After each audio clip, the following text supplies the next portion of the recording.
من جديد نحييكم في الجزء الرابع والأخير من برنامج حكي بالون. الحديث الآن سيكون عن نادي كبير، عن نادي عريق طبعا، صنع أجواء خيالية. أحيوا أو أنصار هذا النادي أحيوا طبعا ذكرى تأسيس النادي القسنطيني الرياضي السياسي. نادي كبير وعريق بامتياز كبير. نستمع لتصريحات أنصار السياسي في ميكروفون هارون حزام حول تأسيس عرقة والاحتفالية التي أقيمت على شرف النادي في مدينة سيرة العريقة.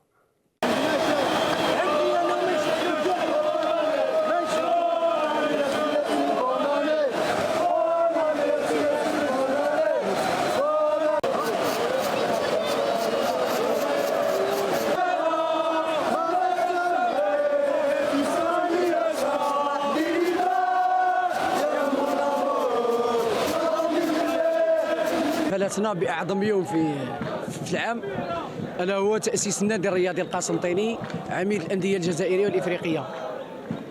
كيفما يسمى هو العميد، جمعية إقبال أو النادي أو النجم الإسلامي القسنطيني أو النادي الرياضي القسنطيني. هو فخر هذه المدينة. فريق الرجال والشهداء الحمد لله عندنا 49 شهيد، عندنا عضوين من مجموعة 22 التاريخية من لاح سليمان وبوعلي سعيد ربي يرحمهم. وين نروحوا مع حنايا، وكل عام بربي ان شاء الله نديروا الاحتفاليه هذه كسروا ونزيدوا ان شاء الله، ونتمنوا الفريق هذا يما يشمخوا التريكو اللي جوار. درك الجيل صاعد طلعوه، حابين نشوفوه، حابين ماذا بينا الفريق تاعنا هذا يمد كسروا حنا ومعه وين يروح ان شاء الله. عيد سعيد كل الاسره القسنطينيه، اسره العميد، عميد الانديه الجزائريه الافريقيه والعربيه. 123 سنه من الوجود. احتفال راكم تشوفوا الاحتفال، حضور من كل اقطار ولايه قسنطينه. النادي هذا عريق والعراقه تاعو ما تعكسش الالقاب اللي راهم تحصل عليهم، لقبين ما تعكسش العراقه تاعو. نادي قدم 49 شهيد للجزائر. كل عام والسياسي طبعا بألف خير. أردنا أن نتوقف الاحتفالية طبعا لهذا النادي الكبير العريق. تأتينا أيضا اتصالات وفي المرات انتقادات، ومن حق الأنصار الانتقاد. يقولون بأن هذا البرنامج لا تتحدثون عن سياسي ولا تتحدثون عن شباب قسنطينة. هي فرصة بمناسبة هذه الاحتفالية. اتصلنا بالمسيرين السابقين لا يحضرون، اتصلنا بالمسيرين الحاليين على شكل بزاز لا يريد الحضور ولا يريد التكلم. فمع من أتكلم ومع من أتحدث حول هذا النادي الكبير والعريق. ونتمنى من الإدارة السياسية أنها تفتتح تكون متفتحة على الوسائل الإعلامية وتتكلم على الفريق وتتكلم على النادي. وهي فرصة لمناصر السياسي طبعا حتى يعرف جديد فريقه ويعرف أيضا ما يدور في فلك نادي شباب قسنطينة. تعليقك كريم غازي حول السياسي؟ واحد عجبني في كلامه، قال لك تاريخ نشأة النادي والألقاب اللي عنده لا تعكس يعني تاريخ النادي. بارك الله فيك. سي فري، وين تشوف فريق سياسي فريق كبير، انا نقول لهم مبروك عليكم تاسيس الفريق هذايا. وين فريق عريق، فريق الالقاب، فريق كبير، فريق شهداء كما يحبوا رجال ايضا بيان سور. كاين دي غرون توم في قسنطينه وين هذه ما يدخلش الشك فيها. وين تشوف الفريق هذايا راك تقول هما اللي ما يحبوش يجوا البلاطوات ولا مسيرين تهضر على الفريق، يهضر على روحه، ما يهضر على روحه. الفريق هذايا ماشي حتى الناس تهضر عليه. فريق باين سياسي، الانسان يستصغر فريق كبير ما كاش منها. لا يستصغر، قلت لك لا. احنا في بعض المرات كما تحدثت على مقران، تحدثت على البرج، تحدثت على بالعباس، على شلف، نحب نجوز على كل فرق. لما نوصل للسياسي اللي تتصل ما تلقى حتى واحد يهضر معك فهمتك على بالي. صعوبه. والمناصر البسيط واش يقول لك؟ يقول لك هذا البلاطو لا يتحدث عنه. اليوم اعطيت فرصه لمناصر السياسي حتى يعرف اننا اتصلنا مرارا وتكرارا بمسيرين شباب قسنطينة وما يحبوش يهضروا، ماشي لافوت تاعك لا السابقين لا الحاضرين. لا سياسي فريق كبير، انا نقول لك ونعاودها لك. و سا بروف ميم في البطوله راهم يديروا في راهم يقدموا نتائج ايجابيه. حمدي ورفقات بزاز طبعا كمدير تاع مدرب حمدي اللي لابروفي في اتحاد العاصمه، وزادوا راح السياسي مع ان ريسبونسابل اللي راهو زميل نحييه بالمناسبه بزاز، اللي داروا وضعوا فيه الثقه وسي ان جون وجاي يخدم وطاولوا داروا فيه كونفيونس وهم يحققوا نتائج ايجابيه افيك دي جوار ما عندهمش اسماوات كبار على ليماج دو لا جي اس كا. ما فريق سياسي ما عندوش اسماوات كبار ولا بكل لاعبين كبار. صراحة اليوم إشكالية من هو العميد، إشكالية من هذه، هل إشكالية المؤرخين، هل إشكالية الناس تاع التاريخ، الناس اللي عندها لي زارشيف. تسمع السياسي يقول لك احنا العميد، تسمع مولد الله الجزائر فيك. احنا كنا صغار ما كناش زايدين كاع، انا والله ما على بالي ماني فاهم. أنت وجهة نظر تاعك شخصيا مثلا؟ والله ما على بالي يا اخو. اتحاد العاصمة اتحاد العاصمة هو العميد الأندية. اتحاد العاصمة هما الزوج كيف للزوج خدام فرق كبيرة ايه كنا النوادي ما عندي شكون يجيني هذا، ما فهمتش انا ما الناس حابة دير لا بوليميك. شغل واحد عنده ولد وطفله يقول لك انا الولد نحبه خير من بنتي. كاش كيف هذه عين وهذه كيف هذه عين خويا العزيز. يعطي الرأي كلمة تاعو. حوسة سياسية نسيم مسلم. كان قال لك كريم فريق كبير، وكما قال مناصر يعني زوج ألقاب ما يعكسوش يعني العراقة النادي الكبير هذا. النادي هذا اللي جازوا عليه لاعبين كبار ورجال ويعني كنا نشوفوا مقابلات في القمة، خاصة كي تكون مقابلة ضد مولودية قسنطينة. شباب قسنطينة. شباب قسنطينة يعني ديربي في كبير تاع الشرق. نقدر نقول لك بالك في الآونة الأخيرة الإدارة هي اللي خلت شوية الفريق يمر بواحد المرحلة، عاود تراجع ولم روحه. ولكن تراجع نقولوا حنايا احنا شوف في النتائج لقطة حمدي. احنا نتمناو يعني الفرق الكبيرة هذو دائما يكونوا في الواجهة، لأن علاه باش ياسين بزاز ناسين ما وجالو الدعوة لازم يجي. ان شاء الله ماذا بينا يعني هذا واش حبيت نقول لك انا، لازم يكونوا نتمنى ان شاء الله يكون ضيفنا في يوم من الايام. اكيد يكونوا لا يعني دي زونسيان جوار. حتى حمدي اثبت علو كعبه في المجال التدريبي بعد نتائج بين رفقه اتحاد العاصمه، يؤكد اليوم رفقه شباب قسنطينه. من السياسي كل عام وهم بألف خير، نتمنى التتويجات لملا قاريه وافريقيه لشباب قسنطينه، وعوده مدرسه اخرى وهي الموك مولوديه قسنطينه ان شاء الله، ونشاهد الدربي القسنطيني الذي يعتبر ايضا كاكبر ثاني دربي في الجزائر من حيث الاجواء ومن حيث المستوى. المنتخب الوطني لاقل من 20 سنه غدا على موعد مع دربي مغربي خالص بالاراضي المصريه بعد التاهل، خليني نقول لك الصعب ولكن الرائع كريم غازي ونسيم أسرير ضد منتخب نيجر. كان هذا المنتخب متاخر بثنائيه في الشوط الثاني عادي، يعني منتخب عنده كاركتير، عنده شخصيه، عنده حضور وعنده تركيز. مليح هي يعني لما تشوف لاعبين صغار هكذا يبداو يعني يترباو على هذا الشيء، انك احتكاك وما لازمش كما نقولوا تحط يديك حتى يصفر الحكم. يعني لاعبين هذو اليوم نقدروا باش يكسبوا الخبره بهذو المقابلات لما تكون خاسر، يعني لا رياكسيون تاع اللاعبين كيفاش راح تكون ثم تعرف باللي عندك فريق ولا عندك مجموعه لاعبين كبار في الذهن تاعهم. سي فري شفناهم التاهل تاعهم ما كان سهل بعد يعني التعادل اللي داروه مع النيجر، فوز مع موريتانيا وهزيمه مع الفريق المصري. اليوم عنده ثاني اختبار بعد الفريق المصري، الفريق المغربي اليوم كبيرة. نقدر نقول لك نقدروا باش نشوفوا اللاعبين هذا المستوى تاعهم مع الفريق المغربي، يعني باش نشوفوا المستوى تاع اللاعبين هادو ويزيدوا يخدموا معهم. يعني حبيت نقول حاجه، حتى ولا ما تاهلوش الفريق هذا احنا هاو المشكل عندنا، احنا عباك احنا هذا المشكل، احنا في الفئات الصغرى هنا في الفريق الوطني لما يخرج الفريق من المنافسه يتبدلوا كل اللاعبين اللي خدموا يعني 3 شهور 6 شهور 7 شهور يعاودوا ازيرو ما درنا والو. حول هذه النقطه نسيم أسير، لا نشاهد مباريات الفئات الشبانيه ولا نتابع المنتخبات الوطنيه الشبانيه كاعلام وكجمهور، هذا واحد.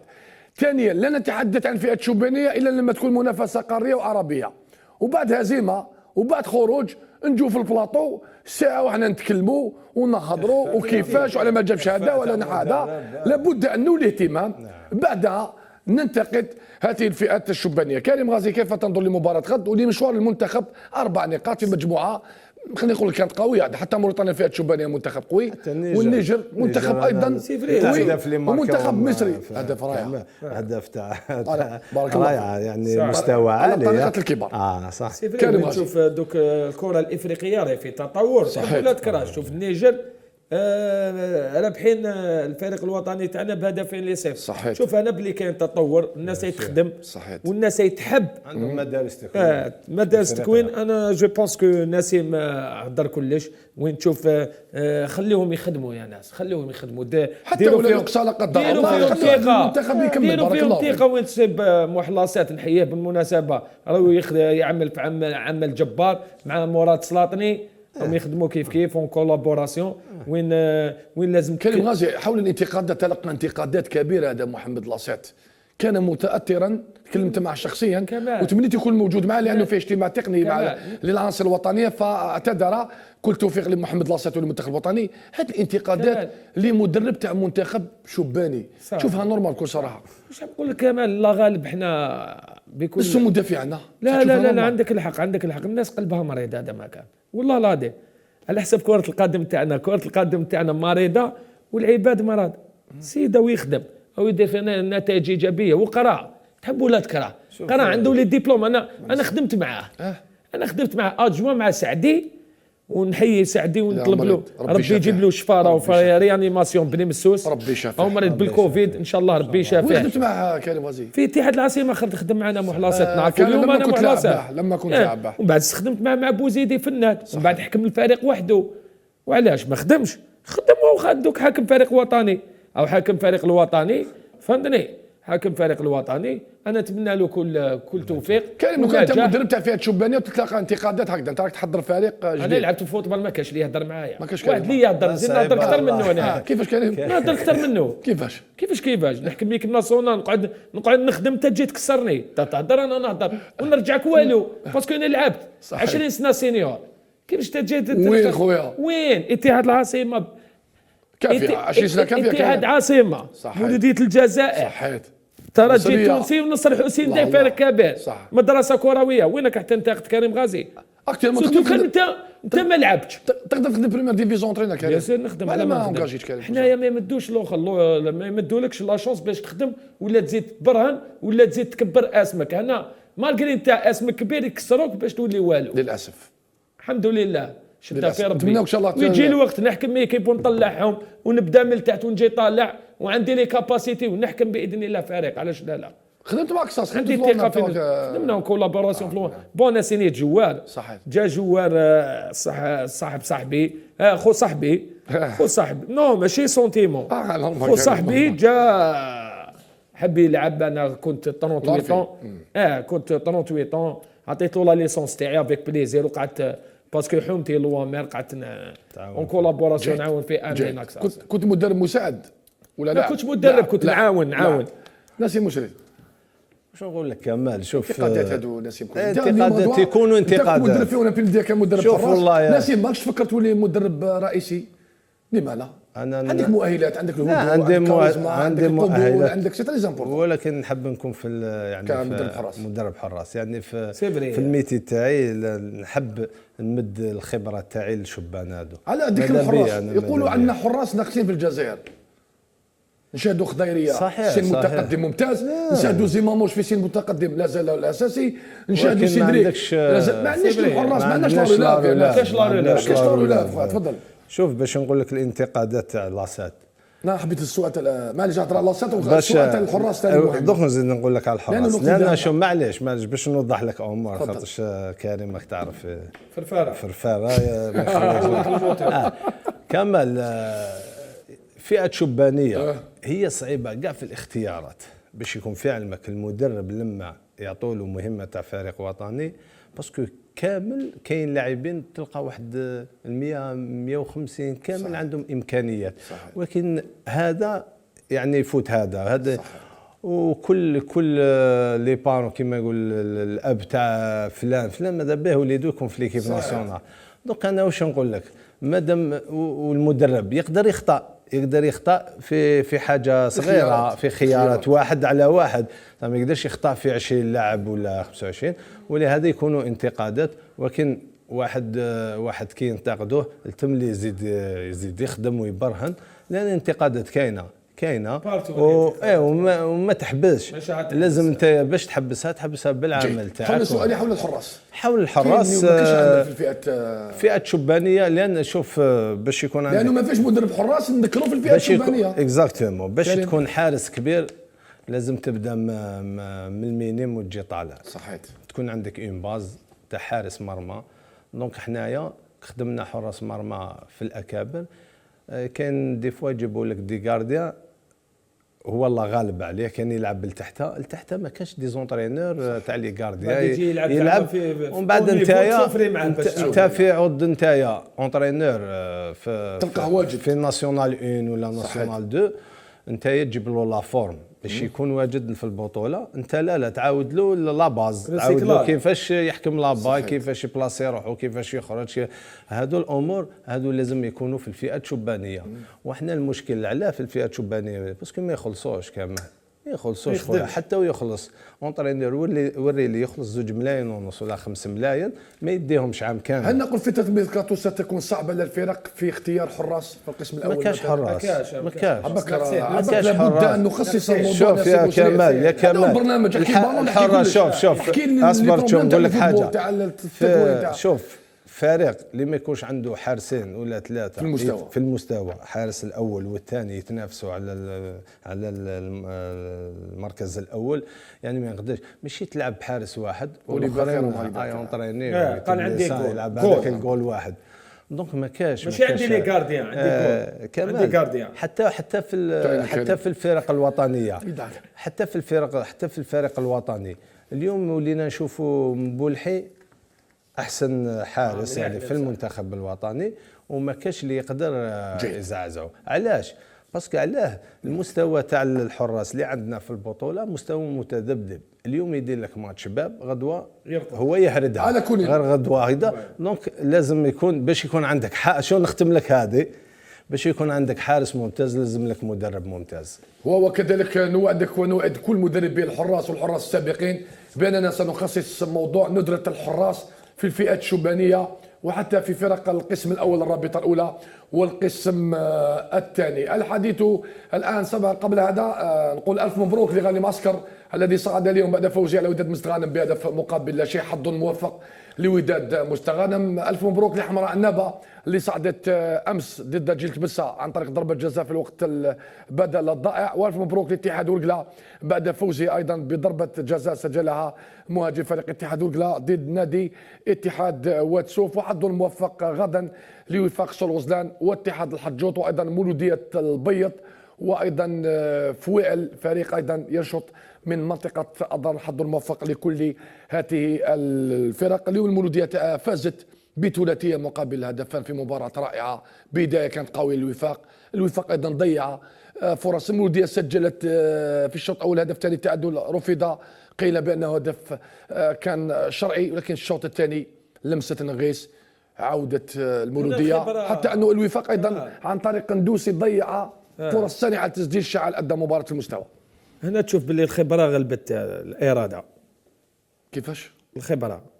الخبره تاع مولوديه الجزائر عندهم لاعبين ذو خبره كبيره، عندهم اسماوات على غير حشود للامانه سجل الهدف 100 في مشواره واحتفل بالهدف 100 في مسيرته الكرويه. تشوف قلت لك الخبره اللاعبين عندهم خبره ولاعبين عندهم اراده وفريق كبير. وفاق سطيف عندهم شبان ما شاء الله عم يبرهنوا من مقابله لمقابله. هذيك هي اللي دارت لا ديفيرونس. طبعا لاعب عموره سجل هدف هايل. اللاعب عموره عنده مستقبل ظاهر ان شاء الله ربي يوفقه ويكمل يخدم ويحط رجليه في الماء كما يقولوا باللغه العاميه. لازم تشعل البطوله من جديد بعد تعادل الثوره امس، بعد فوز شباب بلوزداد خارج الديار امام مولوديه طهران، فوز اتحاد العاصمه في غريزان. هل سيشعل البطوله؟ بيان سور. نشوف كان عندهم 42 نقطه دوك ولاو مولوديه الجزائر ب 45 نقطه. باسكو علاش؟ باسكو الفرق الاخرى كانوا هذا لاصق في هذايا كيما اتحاد العاصمه كان 42 نقطه، دوكا مولوديه الجزائر زادوا طلعوا ب 45. تراجع نادي اتلتيك بارادو حتى نجي الناس بوسرير. اتلتيك بارادو نقول لك باللي تراجع كبير وشيء مؤسف. وين كنا نتمتعوا باللاعبين كبار. انا جو بونس كو التذبذب تاع اللاعبين باسكو كما ادم زورغان نتمنى له كل التوفيق مع نتمنى له الشغل انا والبلجيك. فرحت بزاف والله غير فرحت له باسكو سي ان تري بون جوار ونتمنى له كل توفيق. تدبدب تاع اللاعبين لاعب وراح لي بليسير ثاني لي بليسير بزاف نادي بارادو هما صغار شبان وما يخفالكش لي جي ان دو في قلت لك ونعاودها لك. كلمه ختاميه كريم غازي، كلمه عندك ختاميه. التزامات نشكرك قبل ما نجي ناس المسلمين. نو ما كاش مشكل تسوى كل خير عندي الله انت يجازيك. كبير في شكراً، عيني. شكراً المهم لك برشانك. كلمه ختاميه انا نقول مبروك على صاحبي وصديقي وزميلي والعم معايا امين بن صغير الغالي معسكر، مبروك عليه الصعود، وانا نتمنى له يزيد يخدم في لا بريمير ديفيزيون وعلاش لا لا ان شاء الله. ومبروك على الفرق الكل اللي صعدوا دون استثناء.